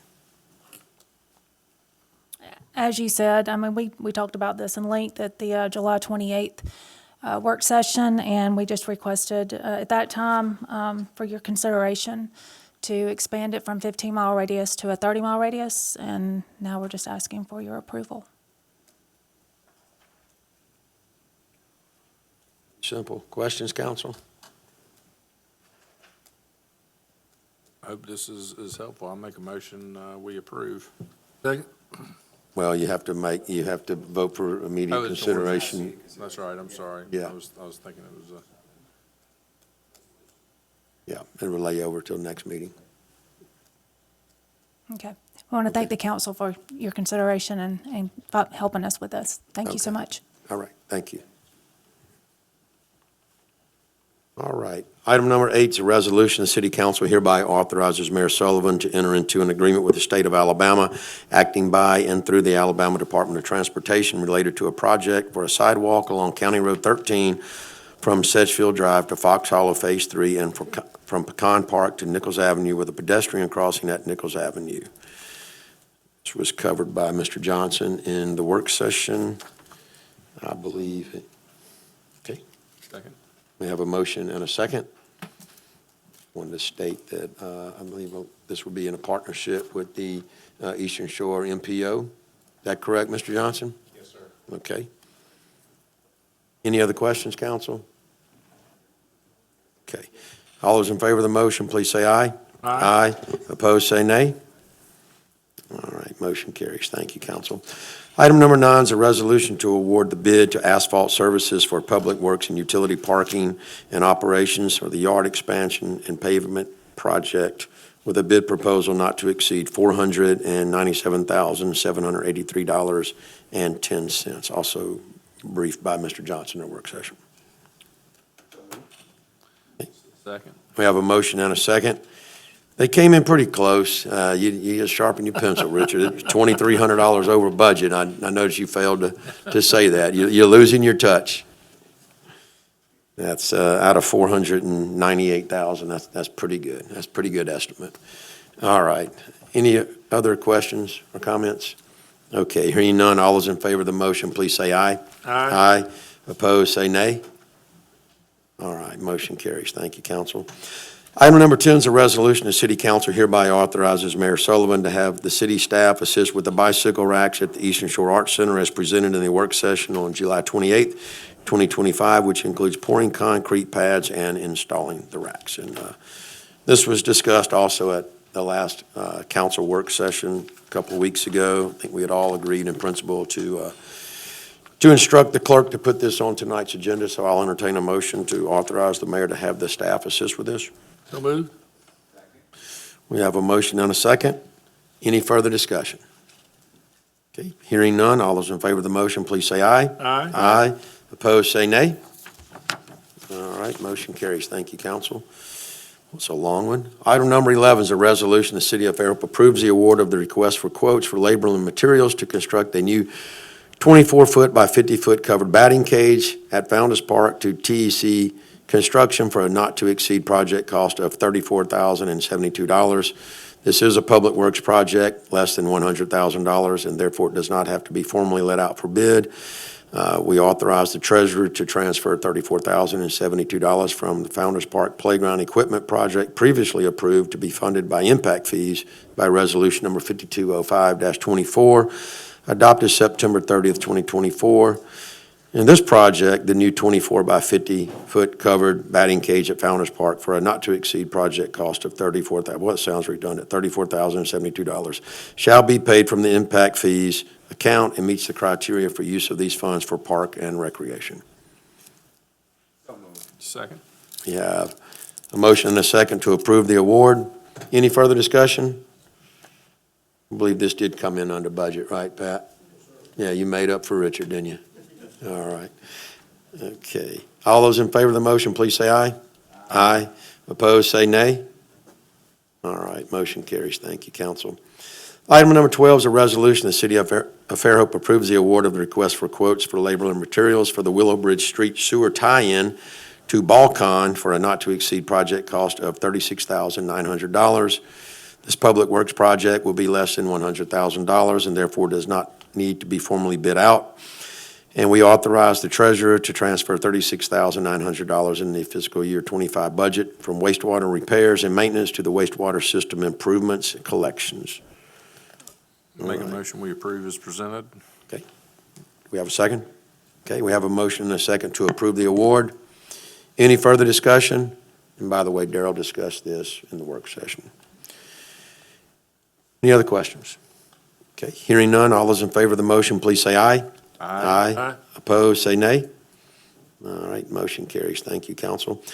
Item number 13 is a resolution that Mayor Sullivan is hereby authorized to execute a contract with O'Donnell and Associates for professional hydrogeological services with a not-to-exceed amount of $41,274. I think they will be looking at pilot wells in 4 and possibly 5 different areas around town. So I'll entertain a motion to award the bid. So moved. Okay, I'm sorry, to execute the contract. Okay, we have a motion. Do we have a second? Second. Okay, we have a motion and a second. Any further discussion? Okay, hearing none. All those in favor of the motion, please say aye. Aye. Opposed, say nay. All right, motion carries.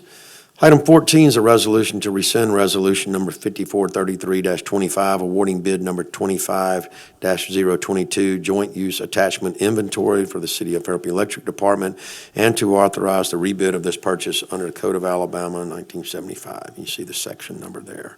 Ben briefed us in the work session on this, So I'll entertain a motion to rescind all bids. Okay, we have a motion and a second. Okay, any further discussion? Okay, hearing none, all those in favor, please say aye. Aye. Opposed, say nay. Okay, motion carries. Thank you, council. All right. Item number 15 is a resolution the City of Fairhope approves the replacement of the engine in the bucket truck 1038 for the electric department for an estimated cost of $33,123.01 from Lazari Truck Repair, and authorizes the treasurer to make a budget transfer of $30,000 from the maintenance, the plant maintenance budget. Second. We have a motion and a second. I believe, as we discussed in the work session, that we would be able to pretty much recover the value that we put into that, or the cost that we put into that when the truck is sold. But it'll give us much more life out of the truck as well. And I think, Ben, that motor should have a warranty on it when you buy it like that, correct?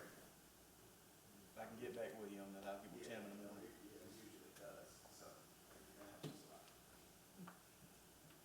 minute. Okay. Any other questions? Discussion? Okay, hearing none, all those in favor of the motion, please say aye. Aye. Opposed, say nay. All right, motion carries. Thank you, council. Item 16 is a resolution, the city council reject all bids to procure a fire extinguisher inspection services annual contract and authorize the rebid of the annual contract under the Code of Alabama. I believe, as Mr. Ladd explained to us, forget the word he used exactly, but the bids did not come in such a manner as that we should consider them. So I'll entertain a motion to reject all of them. Second. All right, and I got a motion, got a motion and a second. Any further discussion? Okay, hearing none, all those in favor of the motion, please say aye. Aye. Opposed, say nay. All right, motion carries. Item 17 is a resolution that Mayor Sullivan is hereby authorized to execute the discontinuance of service with Tyler Technologies for the Encode Court online component for the municipal court magistrates. And as Mr. Montgomery informed us during the work session, we may have a free option to get some software from the state of Alabama to use for this. So I thought that was good. So I will entertain a motion to execute the discontinuance of service with Tyler Technologies. We have a motion and a second. Any further discussion? Okay, hearing none, all those in favor of the motion, please say aye. Aye. Opposed, say nay. All right, motion carries. Item 18 is public participation. If you have anything else to bring forth before the council, if you'll come to the podium and state your name and address, and we will afford you 3 minutes.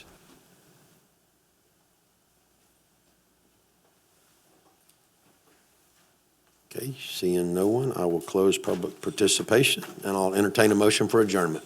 So moved. Second. Okay, all those in favor, please say aye. Aye. Opposed, say nay. All right, we're adjourned. Thank you, council.